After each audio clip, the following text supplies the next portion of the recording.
Okay, so Aaron, you are incredible. First of all, thank you so much for your time and being able to share your wealth of experience because you've been in tech for not just one, but Way too two, but long. 3 decades. Way too long.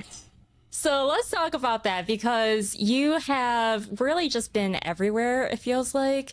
I mean, from the very onset, just for people to know, we're talking 30 years. I mean, from starting as, in 1993 as a web developer, then going to Red Hat, then IBM as a consultant, and then going all the way through. I mean, you were in baseball too. You're at MLB. Like, that is pretty I freaking was. impressive. Then you were at Microsoft, being an engineer, and then you went into, being a lead. Then that's when you kind of shifted over to, really forming your managerial skill sets. Hmm. And then from there, you became a founder and then doing system administration work and you learned the whole startup game side of things. And then you became a solutions engineer. And, you just kind of did everything. You went through from systems and security, DevOps, I mean, infrastructure. I mean, tell me more about your background in I think that the real crux here is now you're a CEO of Celestic, and before that, I feel like you have a three-part series of who you are, like in your growth transition.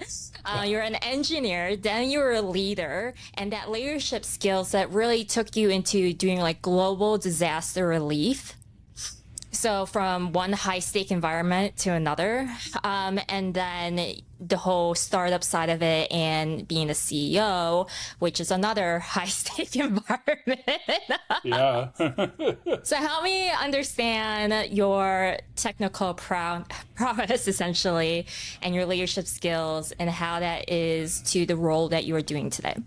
Sure. So, you know, I got on the internet when I was a freshman in high school in 1988.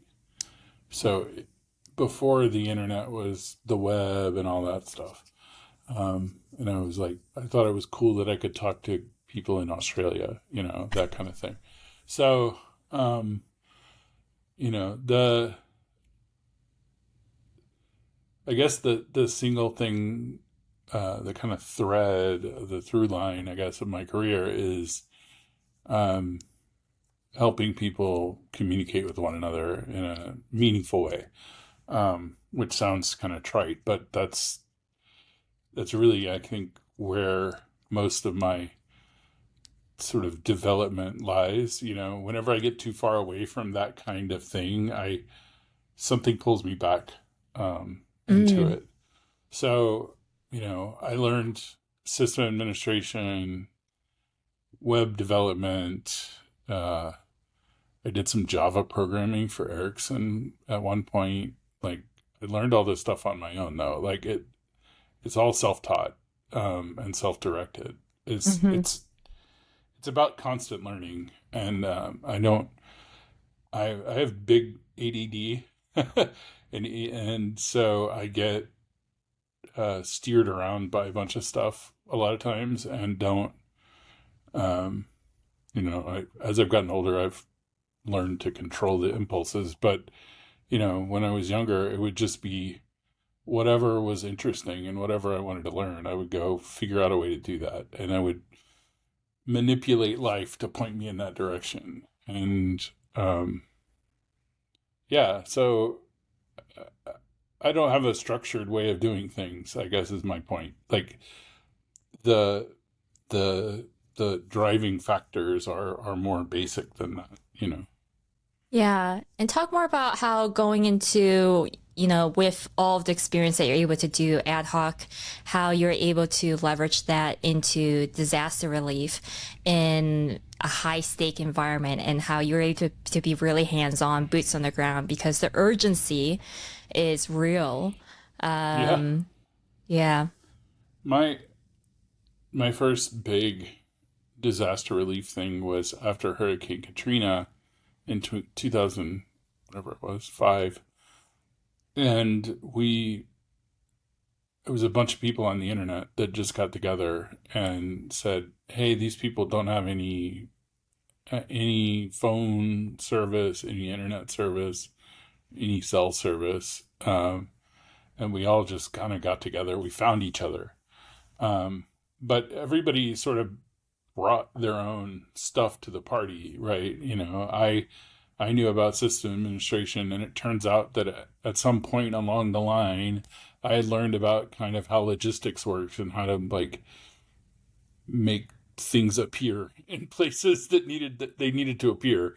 And I had just I was sick with for a long time, for like 3 months I had been sick, and then I had just kind of gotten over it, and I kind of fell headlong into doing this work, and I ended up getting fired from my job for doing relief work and stuff. But it's like, For doing relief work, you said? Yeah, because I was supposed to go back to work and I didn't. I went and did relief work instead, and they didn't understand that. They didn't want me to be doing that, right? They wanted me back at my job. And so, which is fine, like whatever, right? But, the stakes of you said high stakes a bunch of times, and that's an interesting concept to me, I guess. I mean, I think it's just about doing the work, right? Like, I don't really think too hard about it being high stakes or whatever. It's like, who can we help? In that instance, how can we help people get connected to the internet and do their FEMA stuff and talk to their families and stuff like that. So, it wasn't my project. It was a big team of people's project. I just helped from my side doing what I could do.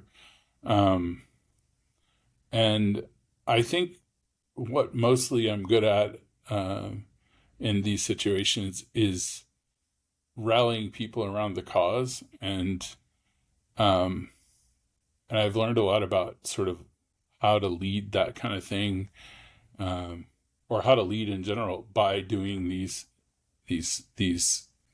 emergency things. And so, it's about how to use my own personal connections and get people excited about it. And then they use their personal connections, and then we all just sort of show up somewhere. I mean, that's how you and I met, through the Connect Carolina thing. And so, I think, I'm very hands off, like management wise, I'm like, point somebody in the direction and make it and let them go do their thing. I am. And that's called trust and delegation. Yeah, absolutely. Going back to the role of a CEO, right? Yeah. I mean, I guess that's sort of what I've always done is like, if I'm a team lead or a CEO now, it's like, okay, I have people doing stuff, and I trust that they're going to do it. And if they don't, well, we'll have to talk about it. But, I'm pretty compassionate and pretty understanding of where people are at in life. And I try to be. And, I think seeing people as human beings and not like human resources is really important.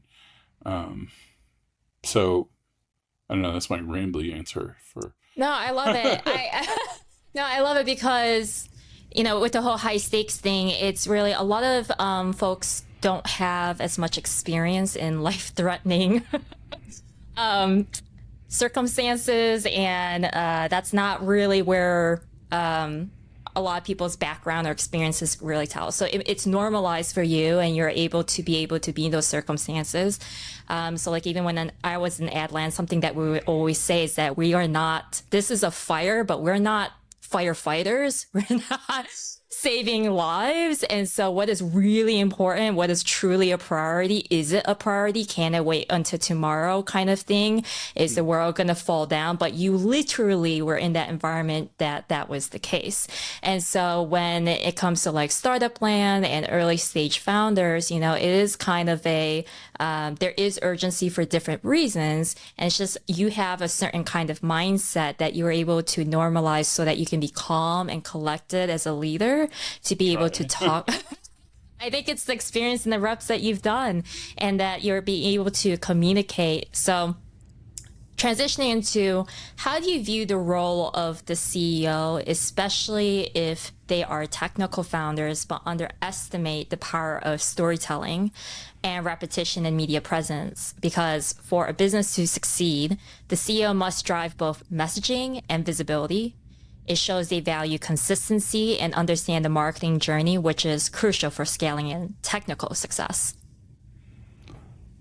I mean, I see being a CEO as an enabler, and a kind of caretaker, right? I try to, and I know that's gotten popular to say lately. I don't know why, but I feel like it's important to know your own limitations, your own, you know, like I'm sure I'm deeply technical, but I don't know everything.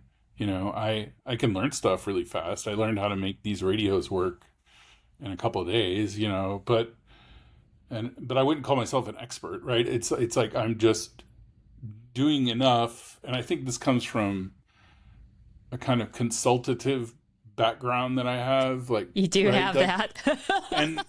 and it's like, okay, I know enough to be dangerous about a lot of things, but I'm not, you know, I've become a deep expert at certain things because that's the way my career has been, you know, about security or about, you know, Linux or whatever. But like, I really need to trust, you know, people like you to go do a website, or, you know, because that's your thing, right? You know how that works. You know how that communication works. And then I just sort of say once in a while, well, maybe that's not the right way to say it. Let's say it like this, or we need to be more XYZ or whatever. But, and it's not there to derail people or even really to tell them what to do. It's just like, everyone is creative, right? No matter how technical they are, no matter how, you know, how they see the world, like they're going to be happiest if they're creating.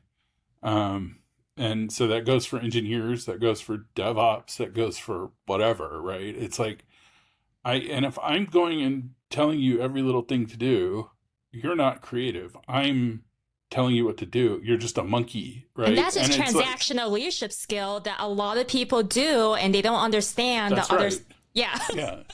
And you go the other different way in leadership, which is fantastic. It's outcome driven.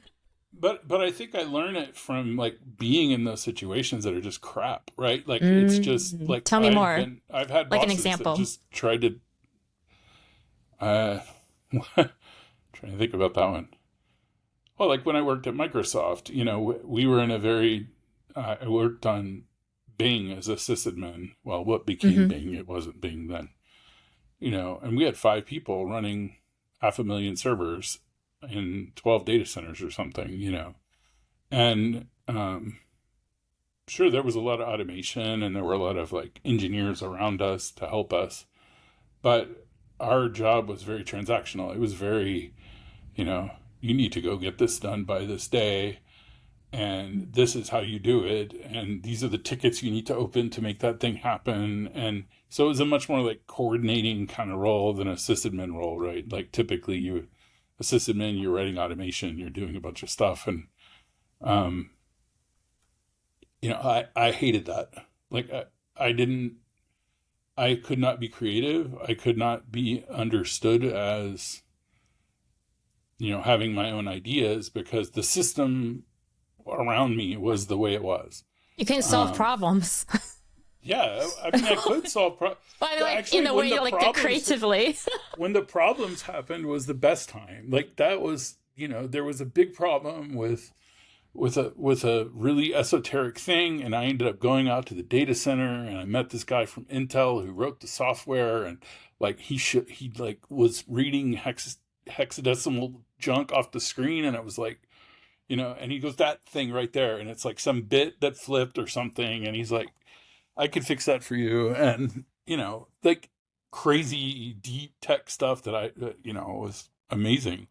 But those were fun problems. Like the problems were fun, but the rest of it was just drudgery, and it was not creative. And I said, if I'm ever running a team, this was 2008, I guess, right before my son was born, and I said, if I'm ever running a team again, like, because I had run teams in the past, Right.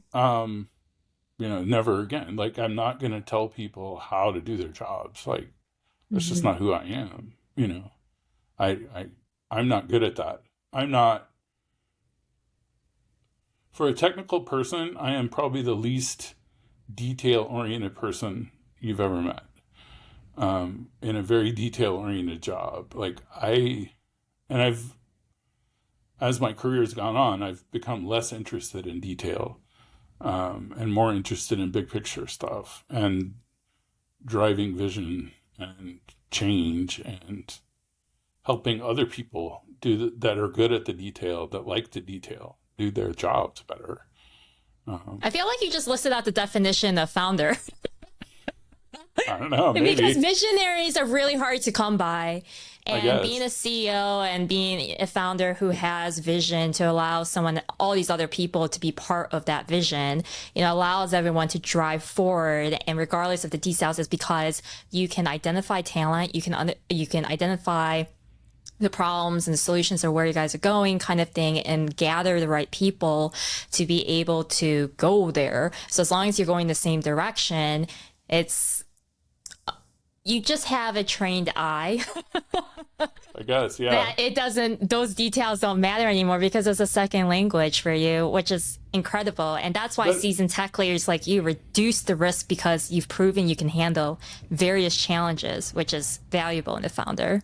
But it can be really annoying to some people who want you to be more detail oriented, or they get frustrated because you don't know X, Y, and Z, or you haven't paid attention to X, Y, and Z. And it's like, so if you're not super clear if I'm not super clear, I should just say me, about what I care about and what I don't care about, it's not a care thing. It's more of a what I want to pay attention to and what I don't want to pay attention to. Then communication gets all sorts of weird, because people assume that I'm just checked out, and it's like, no, I'm not checked out. You can ask me questions all day long. I'm just not paying attention to what you're paying attention to. And so I think being really clear about the other day there was a question, we're working on some messaging stuff, and somebody said, Aaron, I need your input on this. And I'm like, why? I'd like, it's like, we kind of already talked about what the message needs to be. And it's like, just show it to me at the end and tell me and I'll tell you if I like it or not. And if you need help in the middle, just for direction or whatever, sure. But like, my input is, and they're like, well, you're the CEO, you have to make the decision. And I'm like, who says? It's like, but that is, wait, hold on. Wait. I just want to be able to translate what that just meant. Okay. CEOs providing a direction of the task at hand is like a brief.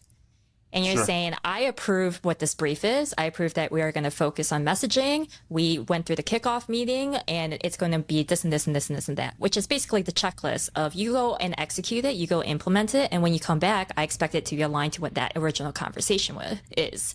And I am kind of delegating it to you to be empowered and have the reins essentially to be able to fulfill that, and for you to be able to step up and being able to own that. And it's called project ownership. And for that, in that way, for everyone to be able to work together, because if you are too involved in it, that means that your time is not very much spent very wisely. But at the same time, if you are not hiring someone who is able to be able to fulfill that, that also is kind of a friction match too. And in the way that how you work as well, it's kind of like, well, there doesn't have to be a lot of feedback loops, or, the staff on the other side could ask to align expectations of how many times we have to review it together, and how much input do I really care about, or do I just completely believe and let's just give it a shot there kind of thing, and how much emphasis. I mean, in the end, like, everything can change, right? Like, there's no, like, I guess this goes back to the permanent. whole the idea of high stakes, right? Like, this is a startup company. Like, people make mistakes all the time. Right? 100%.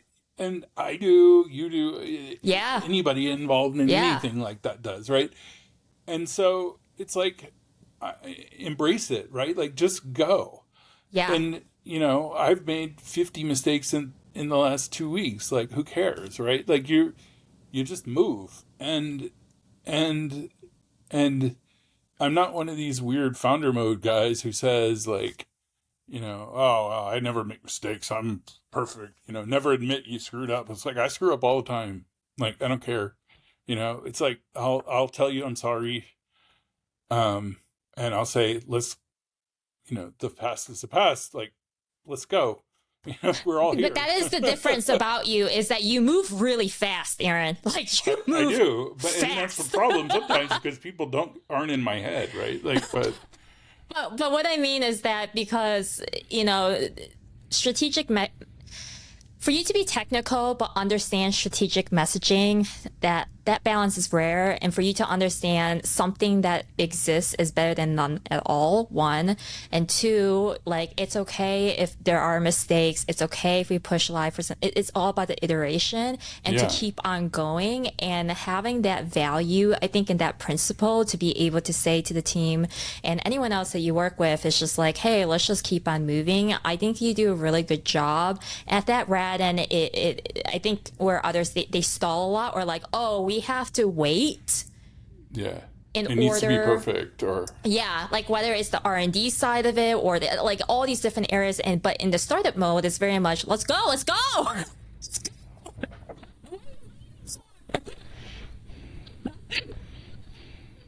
Just watch paint dry. Let's go. Sorry, baseball mode. Okay. Let's not. C should not be in baseball mode. So that's another day. So, what do you think helped you, like? Or let me put it this way. What role do you think consistently plays in a CEO's visibility and in building a brand over time? Like, how do you maintain that consistency across both product and messaging? Because, as much as you're not in the details, you still, on that higher, mission and vision level, have to oversee everything, all the touch points, to be like, hey, like how, and you did talk about like the frequency and communication, but just so for other CEOs to be able to understand how you deal with it and be able to manage it in a way, like, how do you give quick feedback so that they aren't holding it in, like, I'm not sure, but like, how do you just break that ice so that they can communicate, so that the fucking ship moves and things just ship? Right. So, I mean, one thing I learned from my last job, which was at a nonprofit called Medan, based in San Francisco, but we were like, everybody was everywhere. And so there was no single place, but which is the same for Celestic, right? Like, all the teams everywhere. And the one thing I wanted to do at the very beginning, which I couldn't afford to do at the time, was just get everybody together and work on a foundation that made sense. the mission, vision, values stuff is really hard to do remotely. Um, but we did it in June of this year. Like, we started in, I guess, December. Yeah. And quickly, there were there are three co-founders, and there are 6 or 7 other people kind of floating around the company. Nobody's getting paid yet. We're all in this like startup grind mode. But we had a big pitch competition thing in June, and I guess it was early July, uh, and I said, well, everybody should be here for that. And so people flew in from everywhere to come, and we rented a big Airbnb, and everybody stayed in it, and we all worked really hard on that. But we also, spent time with one another and learned about each other. And I knew everybody, but everybody else didn't know everybody. And so, you know, that kind of thing is super important. And you can't underestimate it. Like getting the kind of formative stuff out and getting it written down, even if it wasn't finished by the end of that week. It took another month or two before we really honed in on all the messaging we wanted. Mm-hmm. But we all were, the trust was there, the momentum was there to finish that. And now it's a check-in, right? It's like, how do you check in on your brand and on your values and your mission whenever you do whatever it is you're doing? The website, the customers that we reach out to, any of the vendors that we're picking, right? Mm-hmm. Like all of that stuff feeds back into these little, this some people call it the brand house, some people call it other things, but like this sort of vision of the company, what the company wants to be. And it's bigger than any one person, right? So right. You just leverage that as a tool constantly.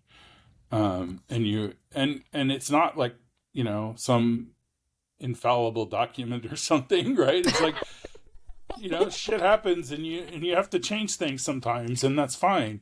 But you're at least everyone's on a playing field that makes sense, and you're not second guessing yourself constantly. You're not second guessing, and everyone is replaceable, including.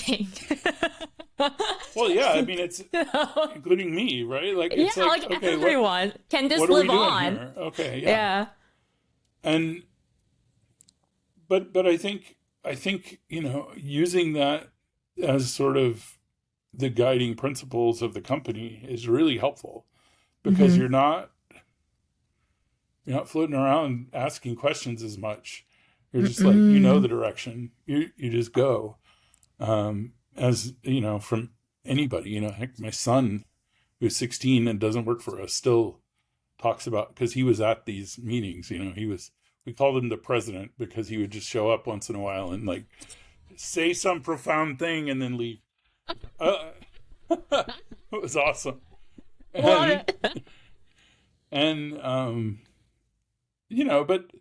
But he even understood that, right? Like what we were trying to do. And I think that's given us I think that gives any CEO a lot of comfort, because you're not alone, right? Like, you're not alone, and it is fairly lonely sometimes, right? If you're, but if your team is everybody's there and it's on the same page, then you're good,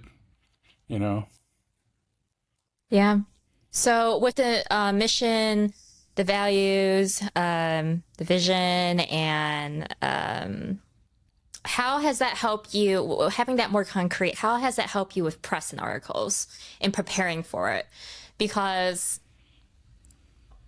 as you know, press doesn't just happen out of nowhere, and you have to be ready and have a press kit ready for that to happen. So can you walk someone through on how you're able to what your checks are, your check boxes are, to be able for that to happen so seamlessly? Because you have a lot of experience there.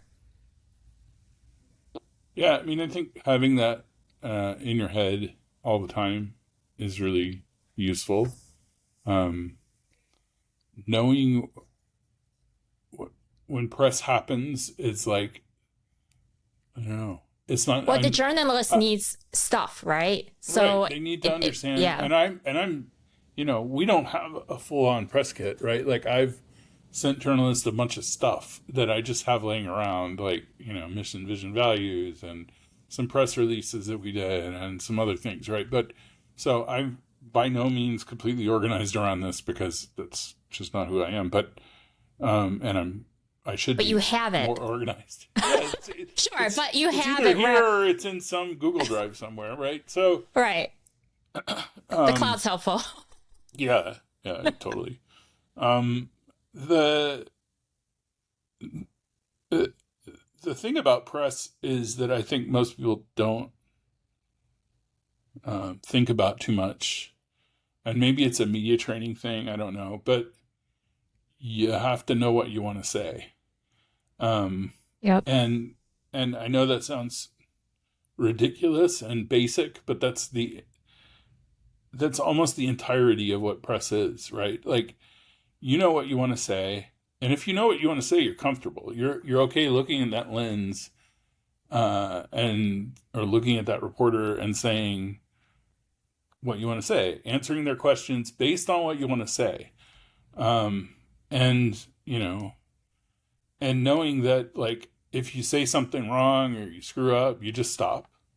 You say it again the right way, and unless it's live, and then you're screwed. But you know, just kidding. There's like, oh my God, I could just, that was a great tip, and then shit. I love it. I don't know. This stuff doesn't intimidate me. I don't know why. I think it's because I'm just a ridiculous extrovert. But it's like, I think you can be comfortable with when you know what you want to say, and you're very genuine. Like you're not thinking about it that way, right? I'm not sitting here thinking about, oh, what do I want C to hear, and where I don't think about that crap. It's just in my head all the time because that's how I talk about what I do, right? And I don't, and that makes it genuine. It makes it real. If you go watch whatever it is, that I've been in the past, or read interviews or whatever, it's always that way for me because it's just the comfort comes from knowing that you're in control of your own message. And Oh, oh, yes. Yes. And also, it's very much like, especially with live TV, it can happen at any time, right? So sometimes they need to push back or they need to have an earlier time slot kind of thing, whatever the case is. And for you to be ready and knowing what you want to say, wow, that was a freaking clip right there. I just like, because a lot of people don't know what they want. And then they need, but you're saying I have so much belief in what I am doing. yeah, Like that, and having that confidence, not a lot of people have. So that's really awesome. yes, So I want to kind of talk and wrap up here with this question. In tech, we're often surrounded by data and engineering decisions, but the core of business is people. How do you balance the analytical side of your role with understanding the human psychology that drives buying and engagement, because you are in for profit? So right. how do you understand the human psychology that drives buying and engagement linked with? I mean, Yeah. honestly, that's why I became a salesperson or a sales engineer back when I worked at Docker, was because I wanted to learn that. Tell me Um, more. no, I mean, like, you learn by doing, at least me. Like, Yes. I am not a book learner at all. I'm terrible at it. Um, but if I'm sitting here in front of a customer, what they need is what's the most important. And if you're gonna walk into a place and say, I know how to fix all your problems, then you're not going to sell anything, right? Like they're going to laugh at you. They're going to think you're a dick, right? Yeah. You, because you are, right? Like you don't know them. So, all the successful sales that I did there or any other company or here are about like here's the vision, but I need to hear from you as a customer what you need. Where are your problems, right? Within whatever box I need to put around it to make it so that I don't need to hear about your cat, right? Like, it's fine hearing about your cat, but that's not relevant to this, right? Although maybe it is. Actually, that's an interesting idea. But, it's like you really succeed based on genuine human connection. Like you don't We sell. saved that for Reddit, Aaron. Yeah, exactly. So time and place for everything. That's it. Totally. Sorry. It's fine. You sell based on the people that you're talking to, and not based on some slide deck that you have or crutch of product-led growth or whatever, like any of these buzzwords. It's like, sure, maybe those frameworks help you to sort of put things out in a certain way, but at the end of the day, you're a person selling to another person. Yeah. And that's all that matters. So the psychology is just learn how to make good relationships with people, right? There are people that I met when I was selling that I still keep in touch with today, who never bought a thing from me, by the way, but I like them, right? Like we're friends, right? And it's genuine friendship, right? And there are people that bought stuff from me that are I'm still friends with, right? But you can't be transactional and sell, which I think is what most people don't get, right? Like they get into this transactional mindset. I'm walking in here so that you'll write me a $10,000 check or whatever, and that's my only goal. No, your only goal is to become friends, genuine friends with these people. It is an opportunity for you to meet new human beings. Right. And some of them you're going to like, some of them you're not. It doesn't matter. Like that's your job as a human, right? Is to go meet other people and have relationships with them. We're all stuck here on this planet for some reason. Damn right. Damn right. What? Sorry. Yeah, it's getting kind of deep, but that's the way I see it, right? It's not a lie. It's not like I'm faking it. It's like these are people and they deserve my respect and they have dignity and worth and all of that. And, they're doing a job and you're doing a job, but that's kind of the smallest piece of it, right? It's like the rest of it is more important. Yeah, I think that's a great way to also talk about how the friendship stuff is like when you have all these different touch points, right? Of like, how many times have you spent time with a person, quality time, not just surface level stuff, like having true conversations to really understand them. I feel like that's the same way of how people kind of shy away from the word branding, because that really is what it is. Yeah. How many times, in a nutshell. Yeah.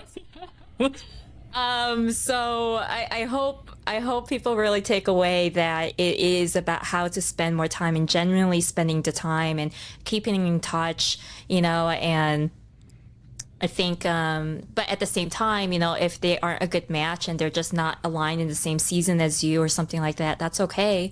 But it's fine. Let them go, let them stay. Yeah, it's fine. Well, Aaron, this has been riveting. No, seriously. Fun. Thank you.